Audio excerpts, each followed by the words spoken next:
Então, o próximo caso, ó, paciente com esse tipo de fratura. Então, nós vamos encontrar isso também. Então, paciente, 25 anos, sexo masculino, relata quadro álgico EVA 5 em tornozelo direito, há 6 meses, decorrente de uma entorse tornozelo. Essa entorse foi grave, então o paciente fraturou aí, né, a fíbula, provavelmente a tíbia e fíbula, por causa desse tipo de redução, e aí ele precisou, né, de uma imobilização. Relata ainda diabetes controlada e obesidade. Na avaliação da região, você percebe que ele está com o pé caído e perda de sensibilidade. Qual a órtese facilitaria o treino de marcha desse paciente? E aí, primeiro, por que ele pode estar com o pé caído? E aí, quem levanta uma hipótese aí?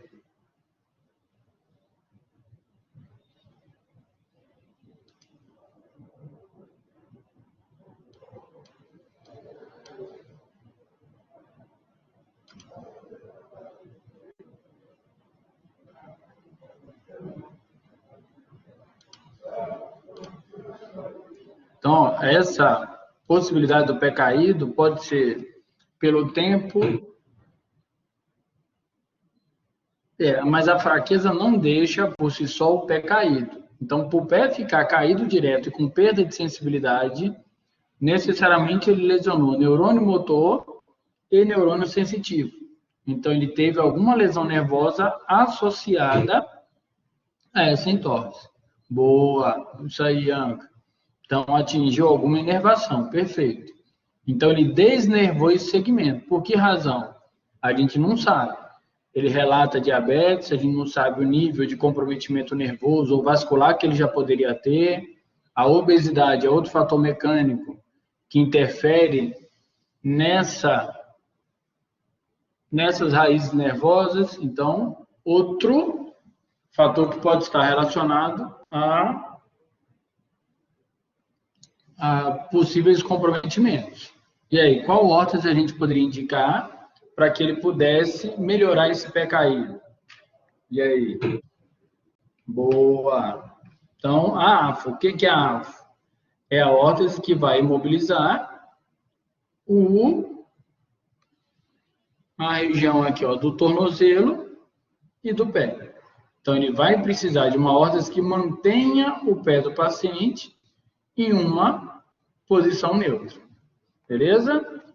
Então, essas órteses aí, todas são ankle foot órtese.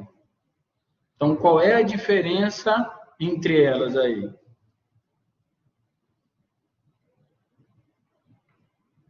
Então, a grande diferença, ó, é essa ter um material mais resistente, polipropileno, termoplástico, PVC.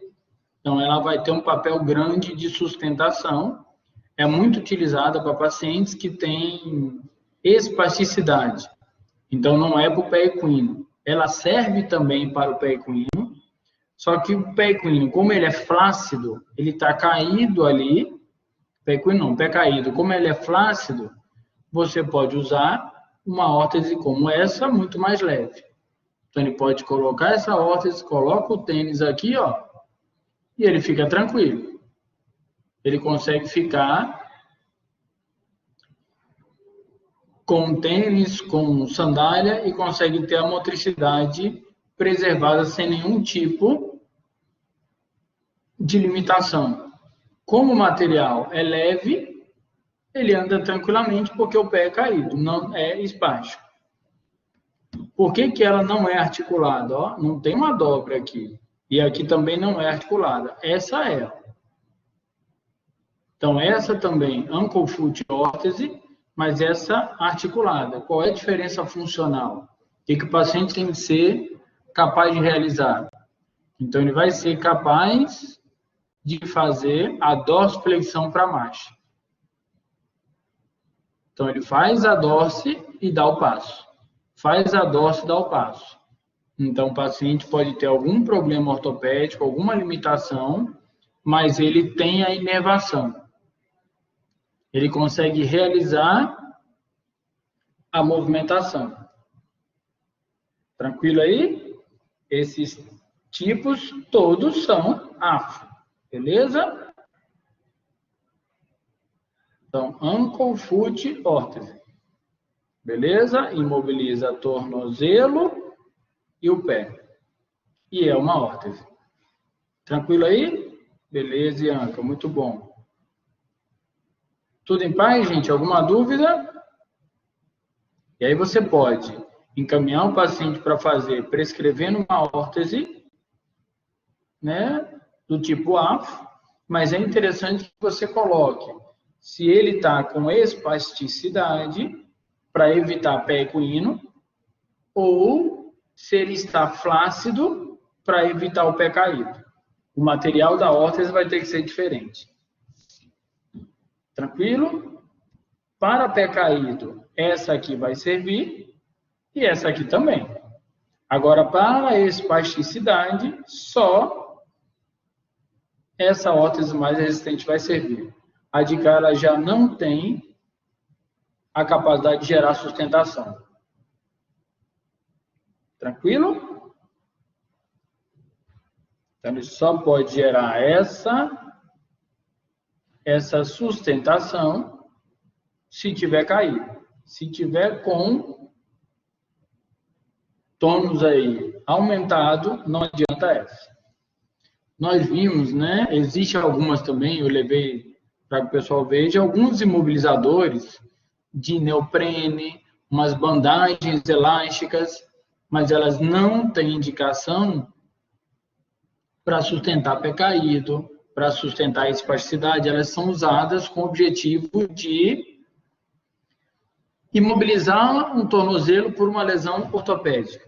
Então, a gente não consegue encontrar uma eficiência nessa utilização de uma bandagem de neoprene. Não é aquele material emborrachado, porque ele não consegue vencer a resistência a necessidade de um tecido desse. Beleza? Tranquilo aí? Alguma dúvida?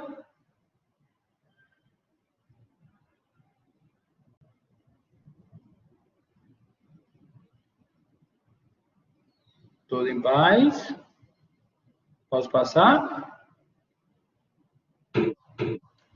Beleza. E aí, ó, paciente, 44 anos, relata ter sofrido uma queda de própria altura. Então, o paciente caiu e nessa queda ele teve uma fratura, ó, de T6 e de T7. Tá? Então, a gente vê uma fratura com achatamento aqui também. Na verdade, aqui essa imagem tá um pouco estranha. Por quê? Porque ele pode ter uma fratura aí, mas também pode ter sido uma causa de uma fratura, alguma infecção, algo que fragilizasse essa região. Ou paciente obeso, então aí ele pode ter, de fato, esse comprometimento aí nessa área. Tranquilo? E aí? Região torácica, ó. T6 e T7, o meio da torácica ali. Qual a melhor órtese que pode ser usada para estabilizar essa região? Então, a gente quer gerar o quê? Uma imobilização dessa área, não quer que o paciente tenha nenhuma movimentação. E aí, qual órtese aí a gente pode usar? Bora, galera. Bora, coragem. Boa. Isso aí. GEVED, tá? Tira a interrogação, certinho. Então, o GEVED, ele vai estar, ó, colocado lá. Segue aqui e a pelvis vai estar aqui embaixo. Então, ele vai apoiar no externo lá em cima e vai apoiar aqui, ó, no pubis. E esse apoio todo na região posterior. Ele é fixo, lembram lá? Ele é de metal, de ferro, de alumínio. Então, você vai poder tirar, por esta imagem, a gente poderia tirar. Por quê? Porque não está aparecendo que é uma região instável, tá? Não está uma fratura aqui, por exemplo, cominutiva. Aparentemente não está instável. Então, a gente pode tirar para fazer a físio. O mais seguro é você saber até quanto tempo, que eu não descrevi aí, quanto tempo de lesão. Então, digamos que ele já tenha, né, buscou atendimento 1 mês depois da lesão. Então, o ideal é que a gente fizesse um outro exame de imagem para comparar as duas imagens. Aqui a gente já percebe sinais, ó, de alguma inflamação, ou ainda a calcificação, uma tentativa de calcificação em andamento. Então, a gente precisaria ter uma outra imagem para estar mais seguro. Se for recente, o que a gente pode fazer? Deixa eu mostrar um vídeo aqui. A gente faz o atendimento do paciente ainda com Geved,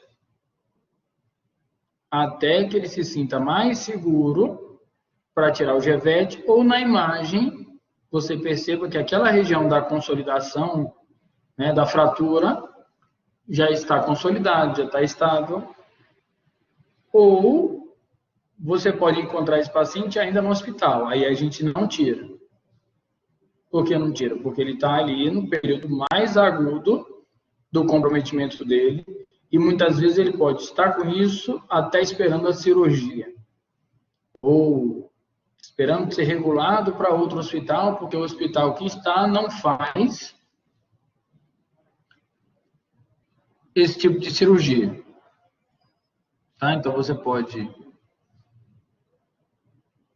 começar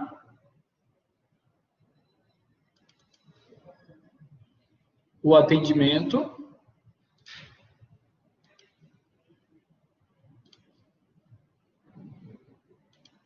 com o paciente com Geved. Então, essa imagem poderia ser perfeitamente desse paciente. Então, a história dele, esse aí sofreu um acidente de moto, chegou no setor paraplégico e com Geved. Então, está fazendo o atendimento ainda com o Geved, controlando, tentando aumentar o controle de tronco. Então, o objetivo aí é conseguir iniciar algum tipo de controle de tronco. A gente vê que ele não tem, então ele depende exclusivamente aí de segurar na coxa, segurar na roupa, porque ele não tem controle. Só que uma forma que nós temos de iniciar esse controle é gerar um estresse nos membros superiores. E que, né, em teoria, esse estresse aumentaria a consolidação também. Iria melhorar a consolidação do paciente. Bom, a gente vê que mesmo com o halter, ele quer apoiar o lado. Então, aí, ó, que eu pedi para ele levantar os dois lados ao mesmo tempo. Então, aí ele sobrecarrega muito o braço, tronco superior. Eu estava esperando que ele irradiasse para tronco inferior. Tá? Esse aí era o objetivo. Depois que ele já tiver consolidado, então ele já consolidou aí, já está tranquilo, você pode tirar, aí o Geved usar outra modalidade. Então, esse mesmo paciente, em outro momento, já sem o Geved. Então, usando aí o videogame para ganhar, para potencializar esse controle de tronco, que ele não tinha. Beleza? Então, aí, ó, ele já estava sem. Então, o resultado aí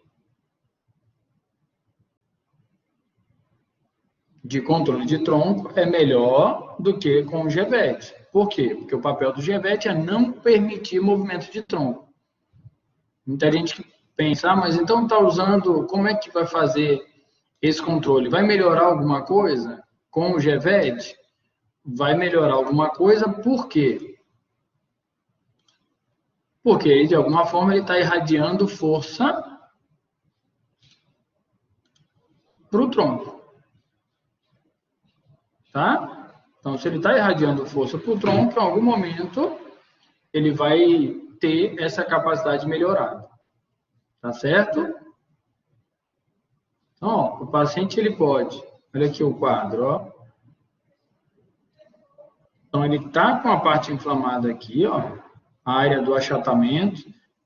Observando, ele também teve uma compressão grande aqui do disco. Então, está achatado, ó, veio empurrando aqui o saco dural dentro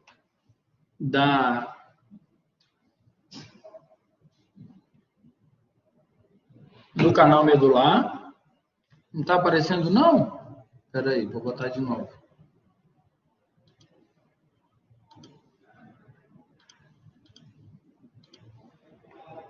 Vê aí, apareceu agora? Ah, beleza, valeu. Vou voltar aqui.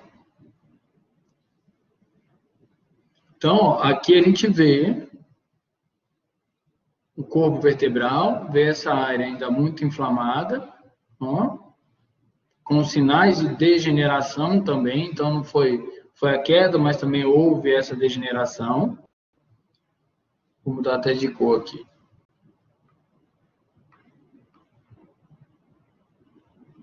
Essa região, ó, com o disco aí, um achatamento do disco, ele foi projetado na parte posterior para dentro do canal medular, comprimindo aí a região da cauda equina, empurrando aqui a dura mater, né, o saco dural. Então, esse paciente é o que eu tinha ampliado, só um pedacinho, né, olhando aqui, ó. Ele também pode cursar, né, precisar de uma cirurgia. Então, colocar aqui uma fixação, tá? Ainda assim, ele vai usar o Gevete. Ainda assim, ele vai precisar do Gevete para quê? Para consolidar essa região. Então, aquele paciente, né, que eu mostrei o vídeo, ele precisou de uma cirurgia, fez essa fixação,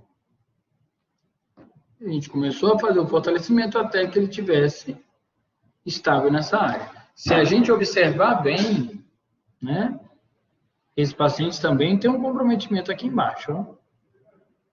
Ele não tem só aqui, não. Tá? Ele também tem um outro achado entre L4 e L5.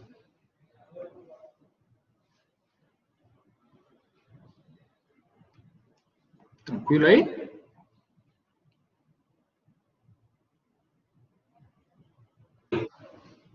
Ótimo. E aí? Outro paciente, ó, 48 anos, foi encaminhado para fisioterapia com relato de intenso quadro álgico EVA 10 na coluna lombar e irradiada para membros inferiores há 3 meses. Existe alguma órtese que poderia ajudar no repouso desse paciente? Ó, então, o que ele tem aqui? Até a foto aí riscada, o pessoal já fez a gentileza de riscar, não sei porquê. Então, ó, L1, L2, L3, L4, L5, o que a gente percebe? Ó? L1, a gente vê que tem um anel fibroso aqui e o núcleo pulposo está aí mais clarinho. Ó.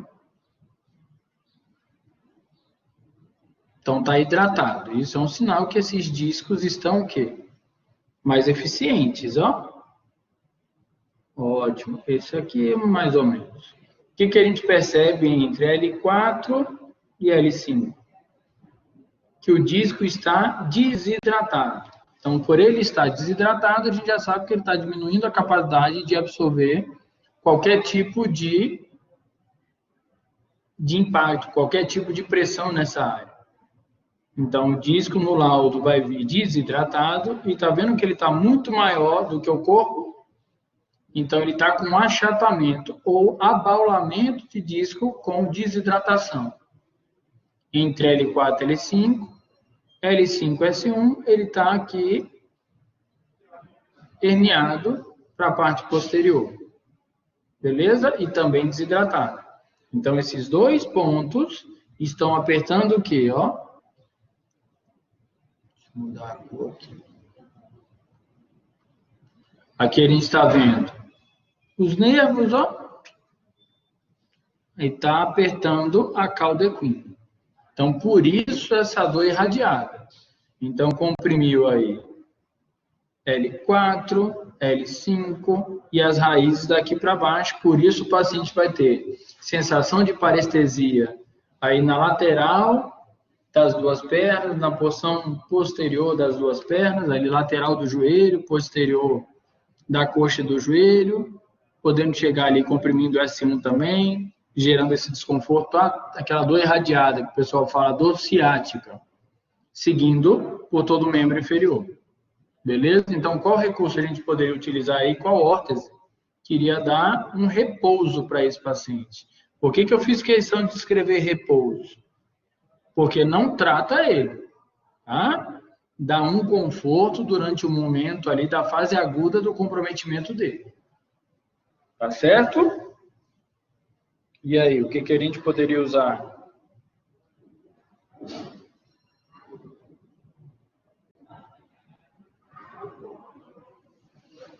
Quem levanta uma hipótese aí para esse repouso?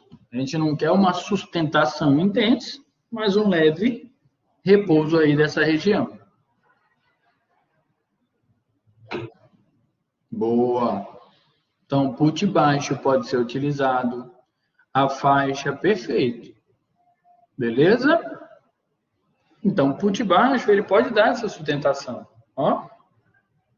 E por que o put é interessante? Porque ele tem hastes de alumínio que vão dar uma ajuda desse paciente.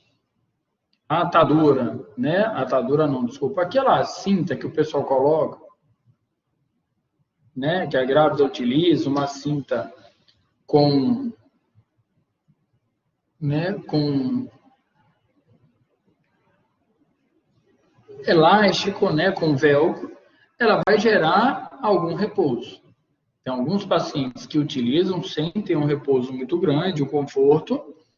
O problema é que se ele fica dependente dessa utilização, o que ele vai fazer? Ele só vai querer andar com ela. Então, já atendi paciente que chegou para o atendimento, que nem tirar para fazer o atendimento ele queria.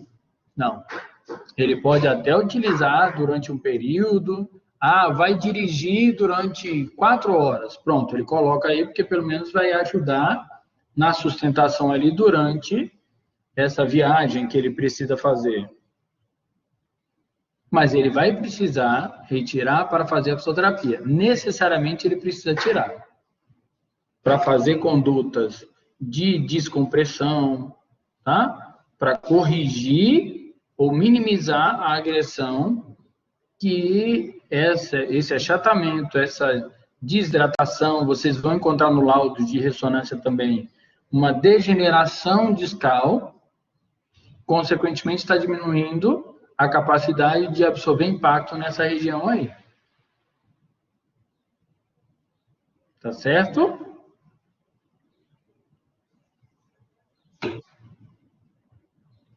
Beleza, muito bom.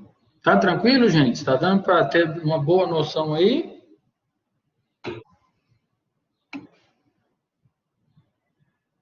Boa. E aí? Então, paciente, 62 anos, sexo feminino, hipertense com diabetes, então já traz algumas complicações, fez cirurgia de joelho há 3 dias para uma artroplastia total desse joelho. Então, trocou platô tibial e côndilo femoral. Qual o melhor órtese para imobilizar esse membro inferior? Então, a gente quer que ela fique quieta. Não é para mexer durante um período, pelo menos para consolidar aí e até uma liberação de movimentação.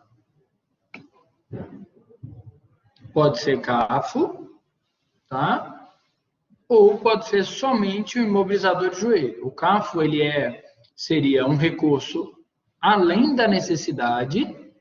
Por quê? Porque ele não precisa chegar até o pé. Ele pode ser puramente um imobilizador de joelho. O CAFO resolve? Resolve. Resolve até demais, tá? Mas ele pode ser, um imobilizador de joelho. Inicialmente aqui, então, na prática lá nós vimos de vários tamanhos. Então, eu levei acho que de adulto, um adulto baixo, magro, levei de criança, tá? E o da criancinha cresceu, ela precisou usar o maior.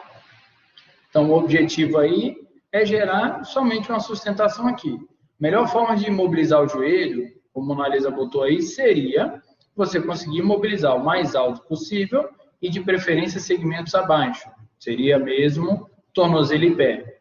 Só que pela limitação tão grande que ele pode gerar, a gente opta por uma limitação só no membro mesmo.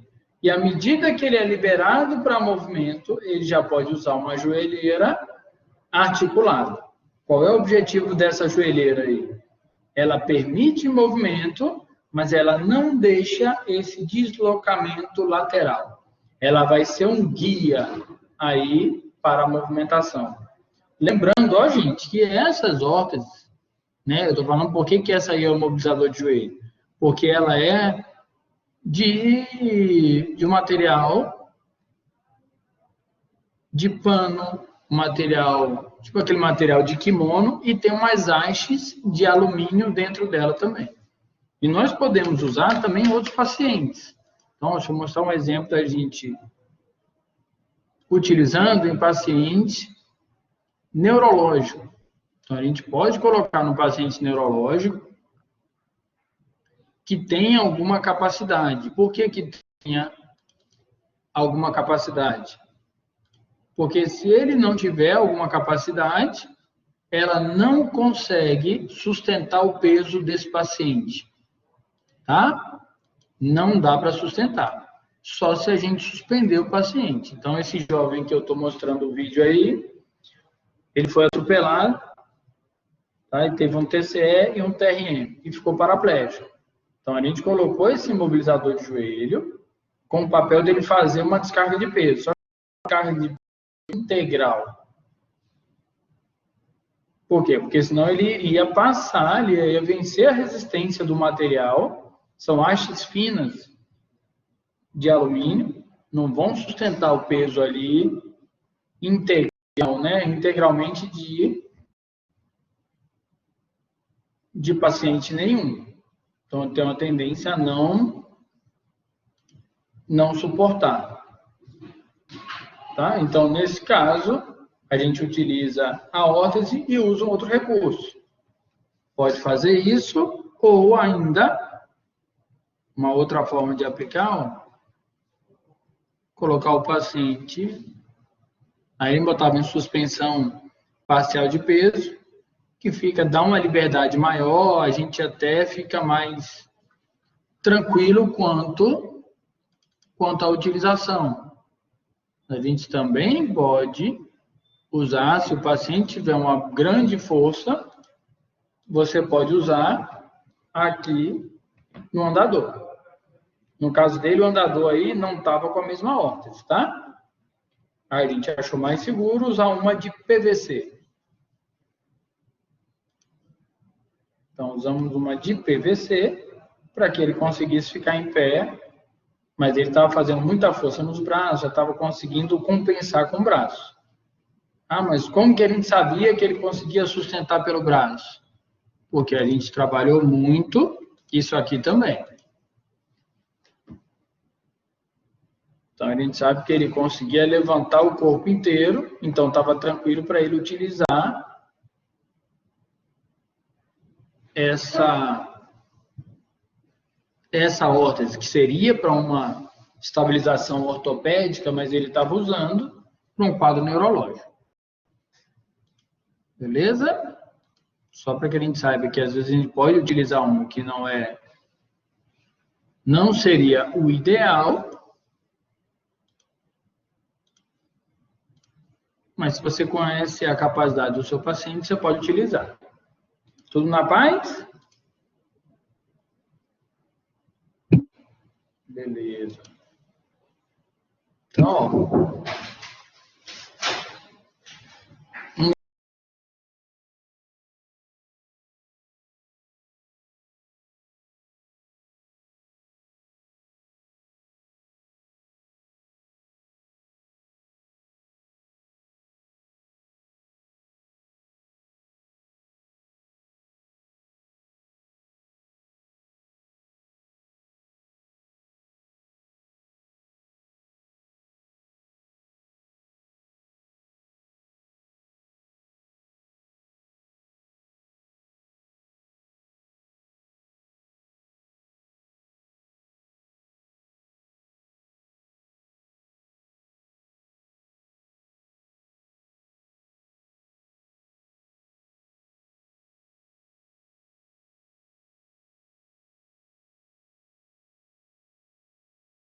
Então, ó, se o paciente já tem diabetes aí há 20 anos, muito provavelmente alguma agressão ele pode ter relacionada à vascularização. Tem um risco disso acontecer, tá? Principalmente se ele não tiver o controle da glicemia. Então, aproximadamente 5 anos começou com formigamento, né, parestesia nos pés, e foi se estendendo, sendo de maneira ascendente. Se a gente olhar a imagem, a gente percebe que tem sinais de atrofia aí, ó, até o joelho na imagem. Então, só pela imagem, a gente já imagina uma neuropatia periférica, uma neuropatia diabética. Tá? Há 3 anos começou a apresentar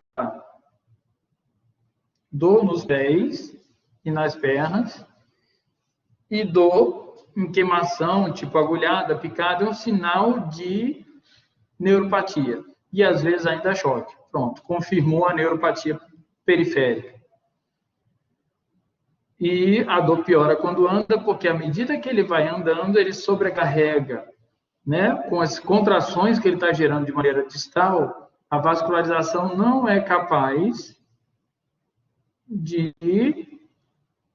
manter essa região nutrida. Por isso essa dor, por isso esse desconforto. Beleza? Ele ainda relata desconforto com sapato, meia, o toque do cobertor. Então, todos esses quadros podem gerar um desconforto muito grande desse paciente. O exame físico observou-se diminuição de sensibilidade em ambos os pés e ali até 5 centímetros acima do tornozelo, com força grau 5 ainda. Qual a órtese poderia ajudar na deambulação? Então, a gente quer treinar com esse paciente marcha. E aí, o que nós vamos fazer? Com essa imagem, esse pé vai estar como durante a marcha?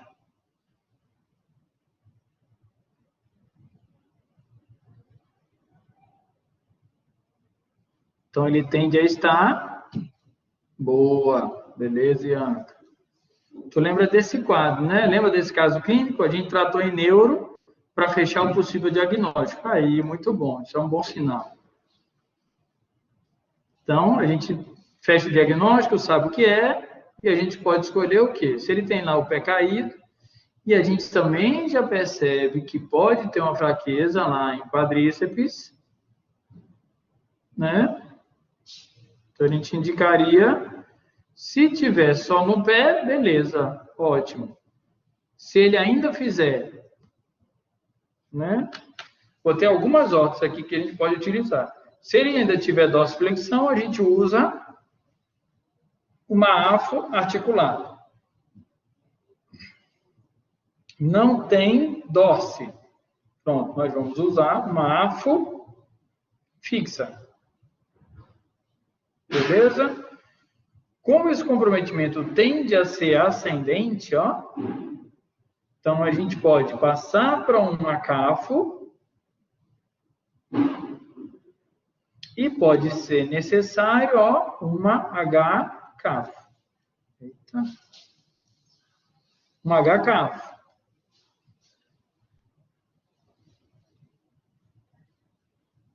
Então, essa, ó, vem até aqui em cima.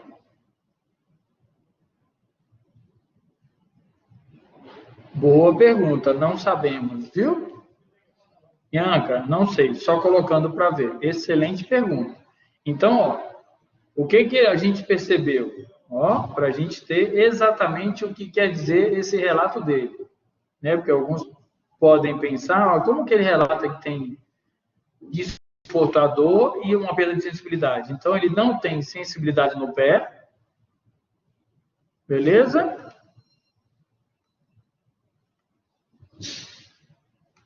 Ele não tem sensibilidade no pé e ele não tem aqui 5 centímetros acima. Pronto.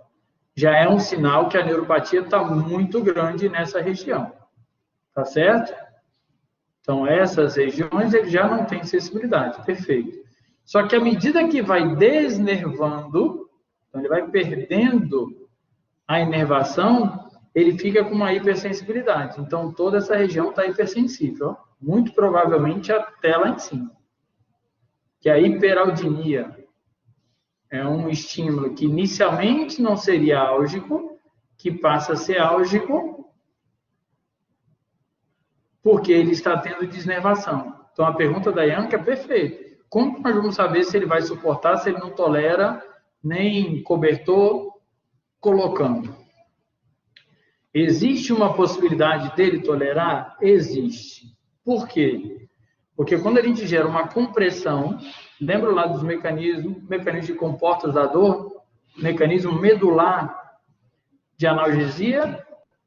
Pronto. Então, quando a gente gera uma compressão nesses pontos, a gente pode estimular esses receptores mais profundos, que podem estar íntegros, e eles vão inibir a captação na porção posterior da medula, no H medular, na substância gelatinosa. Diferente do tato, ali, ó, o cobertor, por ser levezinho, esse desconforto mais superficial, às vezes a sensibilidade estando alterada pode ser conduzido ao estímulo doloroso. Se você aperta, tem uma tendência a você estimular os receptores profundos, os baroreceptores, que são os receptores de pressão, e eles conseguirem, na medula, pelo mecanismo de comportas da dor, inibir a captação de dor, já que essas fibras de pressão são mais espessas do que as fibras de dor. Tá certo? Então, existe uma possibilidade. A preocupação da Ianca, perfeito, extremamente coerente. Né? Só que a gente só consegue saber testando. Vai botar lá e vê. Bota, aperta e vê. E agora, pronto, para ver o que ele está sentindo. Mas a gente pode usar, né? Lembrar desse recurso que pode ajudar. Tá certo? Muito bom. O cuidado aí na pressão é não gerar isquemia. Porque se ele já está com um problema aí na vascularização, isso pode ser um outro fator que pode comprometer ainda mais o nosso paciente. Muito bom. Tudo tranquilão aí?